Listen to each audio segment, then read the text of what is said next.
Good evening students. आज हम लोग पढ़ेंगे past perfect tense. Past perfect tense की पहचान क्या होती है, पास्ट परफेक्ट टेंस में कितने पार्ट होते हैं, इसके रूल क्या क्या होते हैं, एग्जाम्पल्स क्या होते हैं और इसके एक्सरसाइज को कैसे सॉल्व किया जाता है, ये सब आज के वीडियो में हम लोग पढ़ेंगे। लेकिन इसको पढ़ने से पहले स्टूडेंट्स मेरे YouTube channel study with Harimohan sir को सब्सक्राइब करिए, लाइक करिए और अधिक से अधिक शेयर करिए, ताकि जो भी नए वीडियोज इंग्लिश सब्जेक्ट से रिलेटेड आने वाले हैं वो आप तक जल्द से जल्द पहुँचें। स्टूडेंट, पिछले वीडियो में हम लोगों ने पढ़ा था पास्ट कॉन्टिन्यूअस टेंस और इस बार हम लोग पढ़ रहे हैं पास्ट परफेक्ट टेंस। पूरे टेंस में पास्ट परफेक्ट टेंस एक ऐसा टेंस है जो सबसे कठिन है। पास्ट परफेक्ट टेंस अगर आपको आ गया तो इसके सामने हर प्रकार का टेंस आपको सरल लगेगा। इसका कारण ये है कि इसमें दो प्रकार के वाक्य होते हैं। तो दो वाक्य होंगे, पहले और बाद शब्द से जुड़े होंगे, तो हर वाक्य में दो सब्जेक्ट होगा, दो ऑब्जेक्ट होगा, दो वर्ब होगा। यानी सबसे पहले हम पास्ट परफेक्ट टेंस का पहचान देखें। तो स्टूडेंट, ऐसा वाक्य जिसके अंत में चुका था, चुकी थी, चुके थे, या था, ई थी, ये थे इत्यादि शब्दों के साथ साथ दो प्रकार के वाक्य पहले और बाद दो शब्द से आपस में जुड़े हुए होते हैं। इन वाक्यों को पास्ट परफेक्ट टेंस के वाक्य कहते हैं। एक और इंटरेस्टिंग चीज़ इसमें यह है कि जो दो प्रकार के वाक्य होते हैं जो पहले और बाद शब्द से जुड़े होते हैं, तो जो बाद वाला वाक्य होता है उसका अनुवाद पहले बनाते हैं और जो पहले वाला वाक्य होता है उसका अनुवाद बाद में बनाते हैं। तो ये तो हो गया पहचान। अब इसका जो पहला भाग है वो है positive sentence, POSITIV, positive sentence. इसी को अफर्मेटिव सेंटेंस भी बोलते हैं। स्टूडेंट, होता क्या है इसमें रूल चूँकि दो सेंटेंस जुड़े होते हैं इसलिए रूल इसका बहुत बड़ा होता है और इसीलिए मैंने बताया है कि यदि आपको पास्ट परफेक्ट टेंस आ गया, ये सबसे कठिन होता है, तो अन्य टेंस भी आ जाएंगे। स्टूडेंट, होता क्या है इसमें, सबसे पहले लिखेंगे सब्जेक्ट, सब्जेक्ट के बाद लिखते हैं हेड के बाद वर्ब का थर्ड फॉर्म, वर्ब के थर्ड फॉर्म के बाद ऑब्जेक्ट के बाद बिफोर, पहले के लिए है ये बिफोर। अगर वाक्य में पहले शब्द आता है तो उसके लिए ये रूल है। तो हो गया रूल नंबर वन, यानी अगर वाक्य में पहले शब्द आए तो उसके लिए है। इसके बाद फिर आता है सब्जेक्ट के बाद वर्ब का सेकंड फॉर्म, वर्ब के सेकंड फॉर्म के बाद ऑब्जेक्ट और ऑब्जेक्ट के बाद स्टॉप। स्टूडेंट्स, हमेशा याद रखेंगे पहले के लिए अलग रूल और बाद के लिए अलग रूल होता है इसमें। यानी ये जो बिफोर है इसके लिए अलग रूल और आफ्टर के लिए अलग रूल। तो रूल नंबर वन किसके लिए है, पहले के लिए, यानी जब वाक्य में पहले शब्द आए उसके लिए।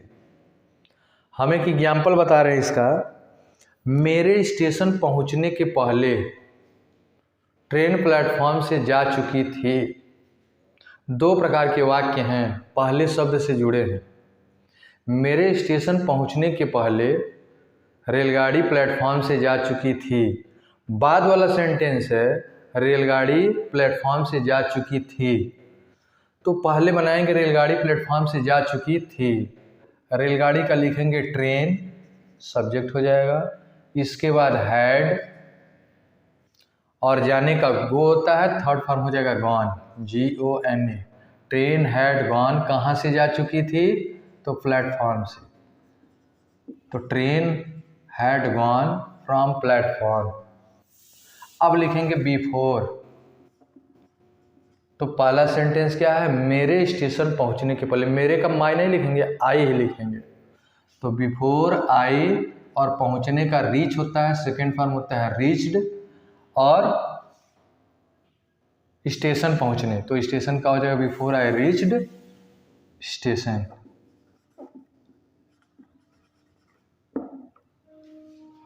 यानी train had gone from platform before I reached station. मेरे स्टेशन पहुंचने के पहले रेलगाड़ी प्लेटफॉर्म से जा चुकी थी। स्टूडेंट, ये हो गया रूल नंबर 1, जब वाक्य में पहले शब्द आए। रूल नंबर 2 किसके लिए है? जब वाक्य में बाद शब्द आए। बाद शब्द क्या होता है? आफ्टर बोलते हैं। तो अगर आफ्टर यानी बाद शब्द आ रहा है तो उसके लिए रूल नंबर 2 है। रूल नंबर 2 में क्या होता है? कुछ खास नहीं करना है। आप रूल नंबर 1 देखिए, बिफोर के बाद जो भी ये रूल है, अगर आप ध्यान से देखें तो ये पास्ट इंडेफिनिट टेंस है। ये पास्ट इंडेफिनिट टेंस का फॉर्मूला है और ये पास्ट परफेक्ट टेंस का फॉर्मूला है।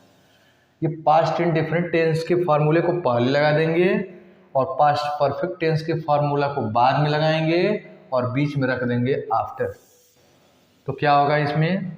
सबसे पहले लिखेंगे सब्जेक्ट प्लस वर्ब का सेकेंड फॉर्म प्लस ऑब्जेक्ट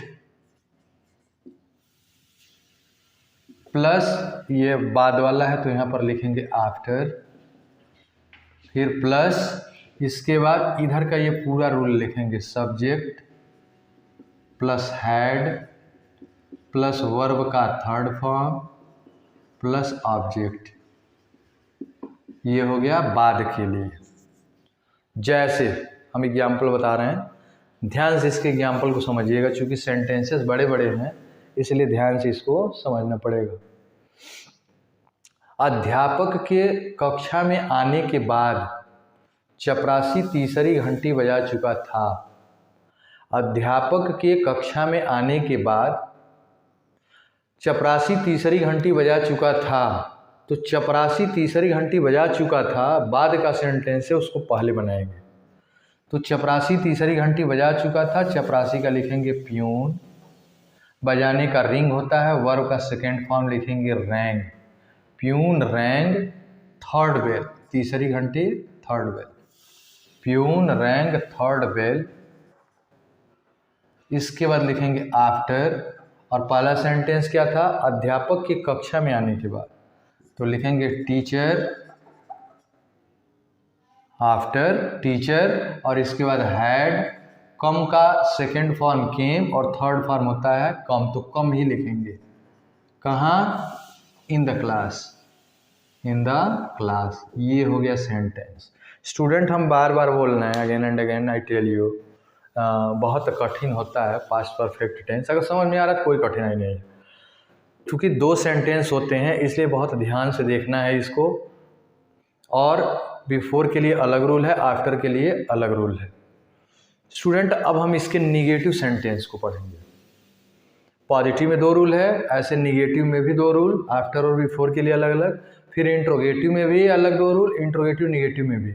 आज केवल हम लोग निगेटिव तक पढ़ेंगे क्योंकि वीडियो बहुत लंबा होगा। तो अब हम देखेंगे दूसरा भाग इसका, और दूसरा भाग हो जाएगा निगेटिव सेंटेंस। आप लिखेंगे, आप कलाकारी नहीं करेंगे ऐसे। तो दूसरा हो जाएगा निगेटिव सेंटेंस। अब निगेटिव सेंटेंस में होगा क्या? अगर मान लीजिए नॉट है तो हैड के बाद, नहीं है तो नॉट, और कभी नहीं है तो नेवर का प्रयोग करेंगे। अगर वाक्य में नहीं है, बिफोर वाले वाक्य में, रूल नंबर 1 में, जिसमें पहले शब्द आता है, तो नहीं के लिए नॉट और कभी नहीं के लिए नेवर लिखेंगे। जैसे नीचे एग्जाम्पल दिया है, इसमें हमको नॉट या नेवर लगाना है, तो यहीं हैड के बाद नॉट लगा देंगे नहीं आने पर, और अगर कभी नहीं है तो नेवर लगा देंगे। रूल नंबर 2 में थोड़ा सा दिक्कत होगा। क्या दिक्कत होगा अगर नहीं या कभी नहीं आए? चूंकि यहाँ से यहाँ तक पास्ट इंडेफिनिट टेंस में है, और पास्ट इंडेफिनिट टेंस में क्या होता है? Did not. Past indefinite tense में क्या होता है? Did not. तो इसका रूल हम लिख रहे हैं यहाँ पर, हम इसका रूल लिखेंगे, इसमें कलाकारी करेंगे तो आपको कॉन्फ्यूजन होगा। तो अगर मान लीजिए नहीं आ रहा है यानी नॉट, तब क्या रूल होगा? और अगर नेवर आ रहा है तब क्या रूल होगा? तो अगर नॉट आ रहा है तो लिखेंगे सब्जेक्ट प्लस, आपको पता होगा पास्ट इंडेफिनिट टेंस बताए थे तो उसमें लगाते हैं डिड नॉट, और जैसे ही होता है डिड नॉट वैसे हो जाएगा वर्ब का फर्स्ट फॉर्म, तब सेकंड फॉर्म नहीं लगता है। इसके बाद ऑब्जेक्ट, ऑब्जेक्ट के बाद आफ्टर, और आफ्टर के बाद फिर इधर का पूरा ऐसे ही रूल लिख देंगे, subject plus had plus verb का थर्ड फॉर्म और प्लस ऑब्जेक्ट। ये हो गया रूल जब नहीं आए तब। स्टूडेंट अब मान लीजिए वाक्य में कभी नहीं आए तब क्या रूल लगाएंगे? जब कभी नहीं आए तब लिखेंगे सब्जेक्ट, और पास्ट इंडेफिनिट में तुरंत लगा देते हैं नेवर, डिड नहीं होता है, और जैसे लगेगा नेवर फिर आ जाएगा वर्ब का सेकंड फॉर्म। इसके बाद से ऑब्जेक्ट, ऑब्जेक्ट के बाद यहाँ लिखेंगे आफ्टर, आफ्टर के बाद फिर सब्जेक्ट, सब्जेक्ट के बाद फिर हैड, हैड के बाद वर्ब का थर्ड फॉर्म, फिर हो जाएगा ऑब्जेक्ट। ऐसे यानी नहीं और कभी नहीं के लिए दोनों अलग अलग रूल। अब मान लीजिए स्टूडेंट दिया है peon rang third bell after teacher had come in the class. इसी को अगर निगेटिव नॉट लगा करके बनाना है तब क्या करेंगे? तो नॉट बना के लगाना है तो ये वाला फार्मूला लगाएंगे और हो जाएगा प्यून डिड नॉट, यहाँ पर लिखा है रैंग, फर्स्ट फॉर्म हो जाएगा रिंग। प्यून डिड नॉट, इस रूल पे बनेगा नॉट लगाएंगे तो peon did not ring third bell, third bell after teacher had come in the class. और स्टूडेंट मान लीजिए अगर नेवर या कभी नहीं शब्द आए तो कुछ नहीं करना है, यहीं पर नेवर लगा देंगे, बाकी वर्ब का सेकंड फॉर्म लगेगा ही। तो स्टूडेंट ये हो गया पास्ट परफेक्ट टेंस का पॉजिटिव और नेगेटिव सेंटेंस, दोनों के दोनों रूल हो गए, बिफोर और आफ्टर के।